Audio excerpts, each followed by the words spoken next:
bersyukur buat KKR kita yang sangat diberkati Tuhan. Mari kita berikan dulu tepuk tangan yang meriah bagi Tuhan Yesus. Haleluya, haleluya.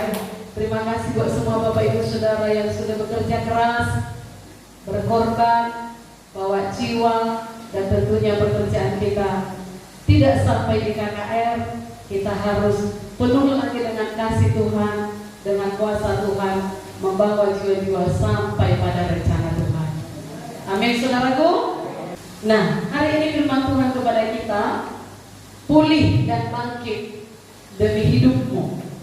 Nah, kalau bicara tentang hal ini kita ingat ya, kita baru dalam merayakan kemerdekaan bangsa kita, dan pulih lebih cepat, bangkit lebih kuat, itu tema perayaan Hari Kemerdekaan ke-77 bangsa kita tahun ini maksud saya. Dan itu bukanlah kebetulan. Saudaraku, ini sangat sesuai dengan Alkitab. Memang luar biasa pemimpin kita membuat itu ya, tema itu. Saudaraku, pemulihan merupakan salah satu kebutuhan dan kerinduan terpenting dalam kehidupan umat manusia. Setiap manusia memerlukan pemulihan. Ada yang ingin dipulihkan dari sakit penyakit, ada yang ingin dipulihkan dari hubungan yang retak antara suami dan istri, ada yang ingin dipulihkan dari hubungan yang retak sesama sahabat misalnya, ada yang ingin dipulihkan dari keterpurukan ekonomi karena COVID-19 merusak ekonominya misalnya, dan masih banyak lagi yang butuh pemulihan. Katakan saya. Saudaraku, kalau sedang sakit, kalau sedang mengalami keterpurukan ekonomi, kalau sedang bermasalah dalam bisnis atau pekerjaan, kalau sedang rumah tangga bermasalah, studi sedang bermasalah, dan lain sebagainya, apa yang harus kita perbuat? Meratakkah? Menyalahkan orang lainkah? Membenci orang lainkah? Menyalahkan Tuhankah? Daripada meratap, daripada menyalahkan orang lain, daripada membenci, daripada menyalahkan Tuhan, mari kita mengevaluasi diri kita dan mengakui kesalahan kita, dan lakukanlah dua hal ini: pulih lebih cepat dan bangkit lebih kuat. Katakan dulu sekali lagi kiri kanan saudara, pulih lebih cepat dan bangkit lebih kuat. Haleluya. Saudaraku, pulih lebih cepat, jangan berlama-lama dalam keterpurukan. Mari kita baca dulu Ulangan 31 ayat 6 bersama-sama. Ulangan 31 ayat 6. Dapat? 1, 2, 3. Kuatkan dan teguhkanlah hatimu, janganlah takut dan jangan gemetar karena mereka. Sebab Tuhan Allahmu, Dialah yang berjalan menyertai engkau. Ia tidak akan membiarkan engkau dan tidak akan meninggalkan engkau. Katakan amin. Ini perkataan Musa terhadap bangsa Israel. Musa tahu akan ada banyak musuh yang akan menghadang mereka di tanah perjanjian. Oleh karena itu Musa berkata kepada mereka, kuat dan teguh hati. Kata mereka dalam ayat ini itu menunjukkan musuh-musuh yang akan mereka hadapi. Saudaraku, Musa memberikan kekuatan pada bangsa Israel untuk tidak takut, untuk tidak gemetar kepada musuh yang sebesar apapun, sebab Tuhan yang menyertai. Demikian bagi kita umat Tuhan pada zaman ini. Mereka di sini adalah masalah kita, musuh kita yang kita hadapi. Apapun persoalan yang ada, itulah mereka tadi. Tuhan menyertai kita. Saudaraku, dengan anugerahnya kita dapat menghadapinya kalau kita sadar bahwa Tuhan tidak akan membiarkan kita dan tidak akan meninggalkan kita.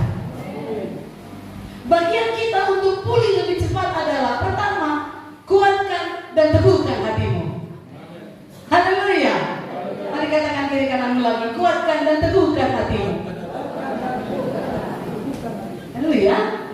Yang sakit kuatkan dan teguhkan hatimu, engkau pasti disembuhkan Tuhan. Karena itu untuk kemuliaannya.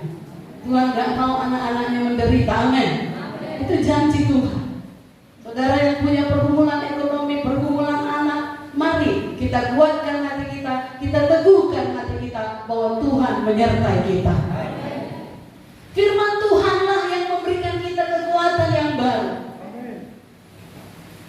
Kekuatan itu kita tidak dapatkan dari merenungi nasib, bersungut-sungut, atau seperti saya katakan tadi, mempersalahkan siapapun. Firman Tuhanlah yang membangkitkan semangat kita. Firman Tuhanlah yang memberikan kesegaran kepada kita. Firman Tuhan yang memberikan kelegaan dan jalan keluar kepada kita. Itu sebabnya isi hati dengan firman Tuhan. Ucapkan firman Tuhan dalam setiap kehidupan kita.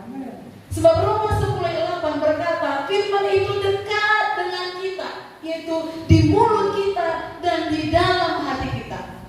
Tapi ini gak masuk sendiri. Bagaimana supaya ada di hati? Ya dibaca, direnungkan. Bagaimana supaya ada di mulut? Ya diucapkan. Haleluya. Dan Alkitab menjelaskan bahwa mulut dan hati itu adalah saling berhubungan. Itu sebabnya cara bagaimana kita menguatkan dan meneguhkan hati kita adalah memperkatakan firman Tuhan. Haleluya. Maka firman itu akan memberi kekuatan, memberikan kita, meneguhkan hati kita. Contohnya, kalau kita melihat segala sesuatunya tidak baik, sepertinya hidup terpuruk, tapi kita berkata, saya adalah pemenang, bahkan lebih dari pemenang. Itu akan menguatkan hati kita. Haleluya. Walaupun masih kesakitan, kita berkata, saya sudah sembuh, saya pasti dipulihkan Tuhan, dan lain sebagainya. Jika kita berkatakan firman dan kita isi hati kita dengan firman terus menerus, sekali lagi maka hati kita akan kuat dan teguh. Apapun situasi dan kondisi yang kita alami, kita tetap kuat. Itu yang pertama, untuk pulih dan bangkit.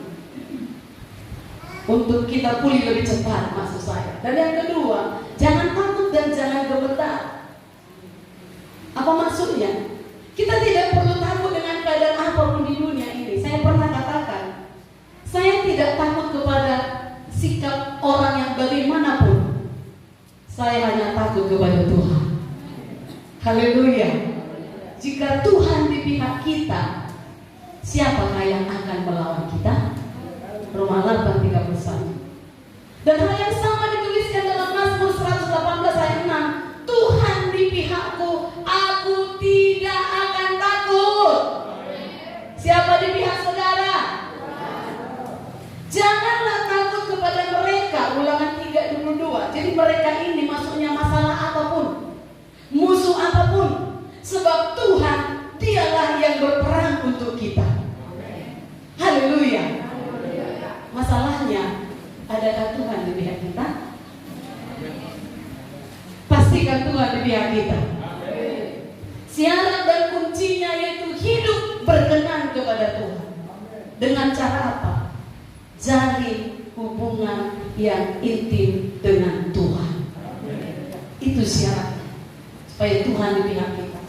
Selalu percaya kepada Dia, rendah hati seperti Dia, berserah dan bersandar kepadanya. Amin. Salah satu caranya Mazmur 119 ayat 164. Sama-sama kita baca 1, 2, 3. 7 kali dalam sehari aku memuji-muji Engkau karena hukum-hukum-Mu yang adil. Haleluya. Kalau lebih, puji Tuhan. Kalau selama ini saudara lebih dari 7 kali memuji-muji Tuhan, tapi minimal inilah dia. 7 kali dalam sehari aku memuji-muji Engkau. Haleluya. Itu berarti saudara, kita selalu terhubung dengan Tuhan. Dan di ayat yang lain, setiap saat pun. Itu yang pertama. untuk pulih lebih cepat. Kuatkan dan teguhkan hatimu, jangan takut dan gemetar. Amin. Musuhmu di bawah kakimu. Haleluya. Poin berikutnya, bangkit lebih kuat. Mari kita baca Amsal 24 ayat 16.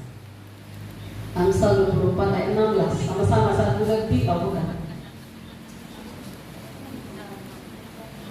Ayat. Iya, itu dia. 1, 2, 3. Sebab 7 kali orang benar jatuh, namun ia bangkit kembali. Tetapi orang fasik akan roboh dalam bencana. Yang membedakan pemenang dan yang kalah adalah bukan dari kegagalannya berapa kali, tetapi bagaimana ia bangkit dari kegagalan itu. Bagaimana ia bangkit dari kejatuhan itu. Itulah yang menentukan. Kegagalan bukanlah akhir segalanya. Amin. Bukan itu pencapaian kita. Satu-satunya orang yang tidak pernah gagal adalah orang yang tidak pernah melakukan apa-apa. Jadi kalau melakukan sesuatu sudah pasti ada gagalnya. Tetapi saudaraku, bagaimana saudara bangkit itu yang penting. Haleluya. Tokoh Alkitab yang pernah gagal dan bangkit dari kegagalannya banyak. Contohnya Musa. Dia pengen menolong bangsanya, salah sangka, akhirnya membunuh, gagal. Tapi 40 tahun berikutnya bangkit lagi. Tapi maunya jangan, kalau zaman sekarang ini jangan sebegitu lama. Amin. Haleluya. Daud pernah gagal, tapi segera dia bangkit. Petrus pernah gagal, dia menyangkal Tuhan Yesus. Tapi setelah dia tahu bahwasanya Tuhan Yesus itu adalah Raja, dia bangkit segera menjadi orang yang luar biasa dan lain sebagainya. Pernah gagal. Demikian juga mantan Presiden Amerika namanya Bapak Abraham Lincoln. Saudaraku, ia adalah presiden yang luar biasa. Tapi dalam perjalanan hidupnya banyak sekali dia mengalami kegagalan. Namun dia selalu bangkit dan mencoba kembali. Dan kalimat luar biasa yang keluar dari mulut si Bapak mantan presiden ini, yang mengilhami dan selalu dijadikan bahan motivasi sampai saat ini, itu saya katakan tadi. Bukan berapa kali Anda jatuh yang penting, tetapi berapa kali Anda bangkit. Haleluya. Jadi dalam menghadapi masalah atau menghadapi kegagalan, kita belajar dari kegagalan itu dan bangkit kembali. Siapapun bisa jatuh, siapapun bisa gagal, tetapi pemenang selalu bangkit dan bangkit lagi. Amen. Dikatakan tadi, orang fasiklah yang roboh. Saya dan saudara anak-anak Tuhan, jangan roboh dengan masalah apapun. Amen. Jangan gugur imanmu dengan masalah apapun. Amen. Kenyataannya mungkin sedang gagal, tetapi kebenaran mengatakan Roma 8 ayat 37, kita adalah pemenang, bahkan lebih dari pemenang. Amin. Kenyataannya mungkin sedang sakit, tetapi kebenaran berkata, oleh bilur Yesus saya telah sembuh. Haleluya. Petrus 2 ayat 24 mengatakan, kenyataannya mungkin sedang terpuruk dalam ekonomi, tetapi kebenaran mengatakan supaya kamu menjadi kaya oleh karena kemiskinannya. 2 Korintus 8 ayat 9 berkata, percaya saudara bisa diberkati Tuhan? Kenyataannya mungkin hutang menumpuk, tetapi kebenaran berkata Tuhan Yesus datang supaya kita hidup dalam segala kelimpahan. Itu yang kita percaya. Dan banyak lagi kebenaran lainnya yang mengalahkan kenyataan. Itu sebabnya bangkit lebih kuat. Amen. Kita baca dulu Yesaya 60 ayat 1 sampai 2. Yesaya 60 ayat 1 sampai 2 berkata begini. Bangkitlah, kuat-kuat bersama-sama. Bangkitlah, menjadi teranglah, sebab terangmu datang dan kemuliaan Tuhan terbit atasmu. Sebab sesungguhnya dan kegelapan menutupi bangsa-bangsa, tetapi terang Tuhan terbit atasmu dan kemuliaannya menjadi nyata atasmu.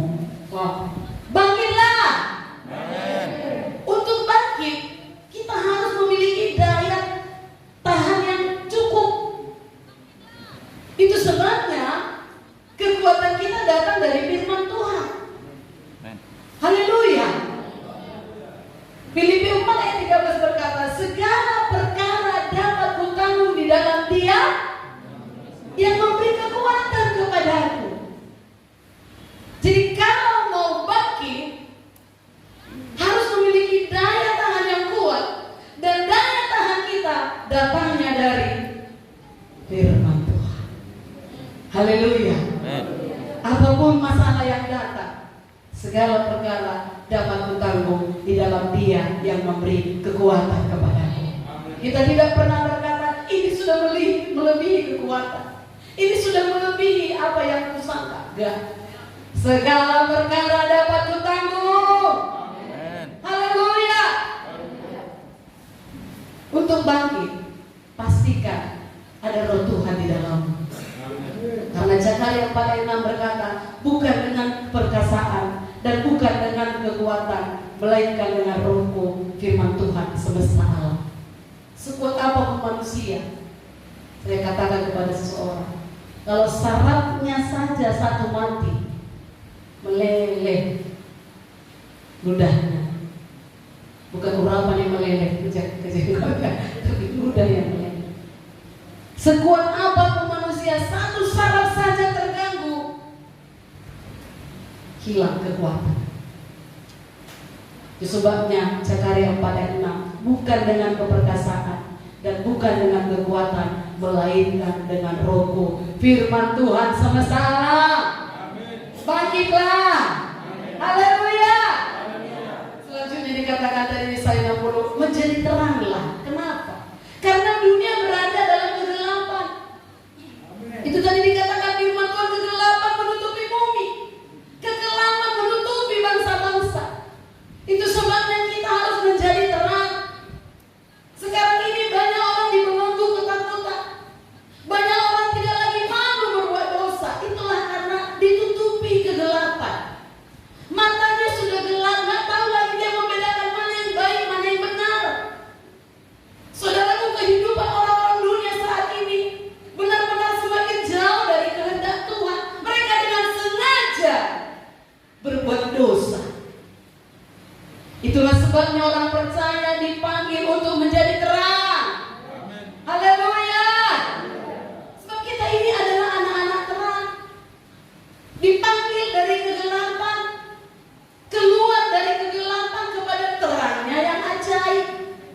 Dan Efesus 5 ayat 9, apa dikatakan? Terang itu hanya berbuahkan kebaikan, keadilan, dan kebenaran. Itulah kalau anak-anak terang. Buahnya kebaikan, keadilan, dan kebenaran.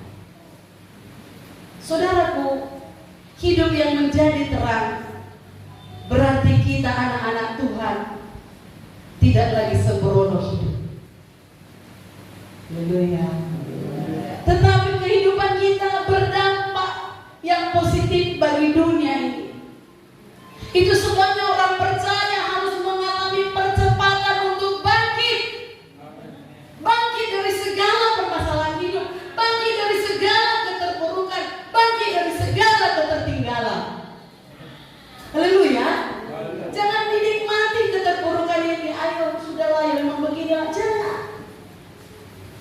Harus bisa bangkit, amin. Saudaraku, tanpa memiliki kehidupan yang berbeda dengan orang-orang dunia, kita tidak akan bisa menjadi terang. Kita tidak akan bisa menyatakan kemuliaan Kristus di tengah-tengah dunia ini. Sekali lagi, perhatikan dunia saat ini. Dunia semakin hari semakin kelam.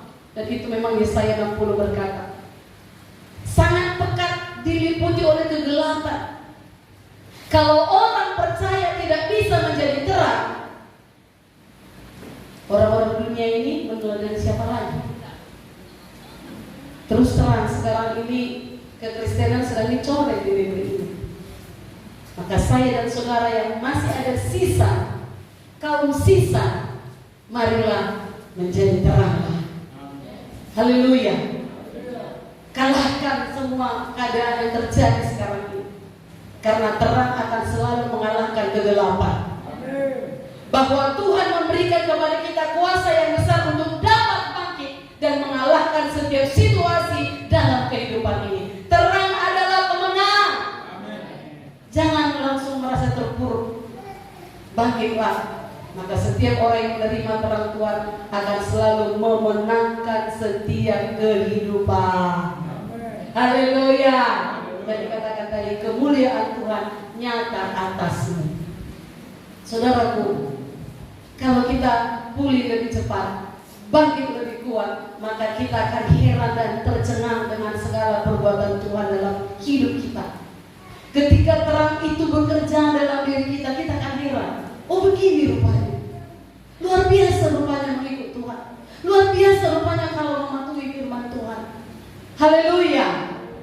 Ketika firman-Nya bekerja dalam diri kita, itu akan menjadikan kita pribadi yang mulia. Dan saudaraku, firman Tuhan berkata dalam Matius 5:16, Yesus berkata, demikianlah hendaknya terangmu bercahaya di depan orang, supaya mereka melihat perbuatanmu yang baik dan memuliakan Bapamu yang di sorga. Haleluya. Di dunia ini mungkin kita bukan siapa-siapa, bukan pejabat, bukan seseorang yang dihormati karena jabatan, tetapi Tuhan memberikan kemuliaan yang jauh lebih besar nilainya dari apapun yang ada di dunia ini. Katakan kiri kanan saudara, engkau mulia saudaraku. Haleluya. Dalam dirimu terpancar terang Tuhan, amin. Saudaraku, ada terang kasih dalam dirimu. Itu bedamu dengan orang dunia ini. Ada terang kemurahan dalam dirimu. Ada terang kebaikan dalam dirimu. Ada terang kelemah lembutan terpancar dari dirimu.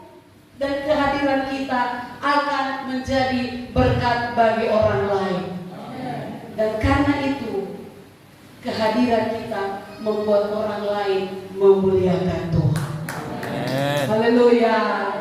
Mungkin emas dan perak tidak ada padamu, tetapi engkau berkata-kata dengan lemah lembut, orang berubah. Haleluya. Saudaraku, kemuliaan Tuhan bisa terbit dan bersinar terang dalam diri kita apabila kita senantiasa berjalan bersamanya. Selalu membina hubungan dengan Dia. Jangan katakan sia-sianya aku berdoa, sia-sianya aku mengikut Tuhan. Samanya mengikut Tuhan dengan tidak mengikut Tuhan. Kalau nggak kerja nggak makan juga. Ya iyalah, memang harus kerja. Haleluya. Karena memang firman Tuhan berkata, kalau nggak kerja jangan makan. Tapi kalaupun kita sekuat-kuatnya bekerja, kalau Tuhan tidak ada di situ, maka seumur hidup akan terpuruk.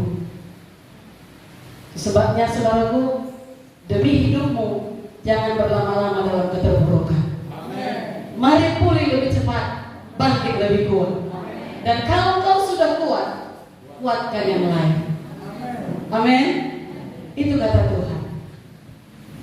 Kalau kau sudah insaf, kalau kau sudah kuat, kuatkan yang lain. Jangan hidup bagi diri sendiri. Amin saudaraku. Haleluya. Bisa kita diberkati hari ini, bisa pulih lebih cepat. Jangan lama-lama dalam dosa, jangan lama-lama dalam keterpurukan, jangan lama-lama dalam sakit penyakit. Harus ada usaha. Sembuh aku Tuhan. Agak kaku tangan ini, jamah tanganku ini Tuhan, jamah tanganku ini Tuhan, mengalir kesembuhan, mengalir kesembuhan. Amin. Ada usaha untuk itu. Sama seperti wanita pendarahan minggu lalu disampaikan.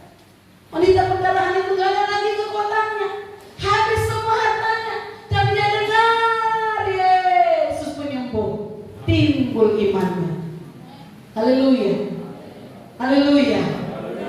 Dengar firman, maka timbul iman. Dan bagi orang beriman tidak ada yang sulit. Bagi Tuhan, menyembuhkan sakit parah dan sakit ringan sama saja bagi Dia. Amin. Apa yang kurang dalam tubuhmu, seluruh tubuh kita ini tangan Tuhan yang membentuk. Jadi Dia tahu mana yang lemah, mana yang kurang cocok. Kalau kita bersekutu dengan Dia, Dia sanggup melakukan sehingga apapun yang tidak cocok menjadi cocok. Haleluya. Yang terjepit-jepit menjadi lancar, yang aliran darah kurang menjadi mengalir dengan sempurna. Punya iman untuk itu.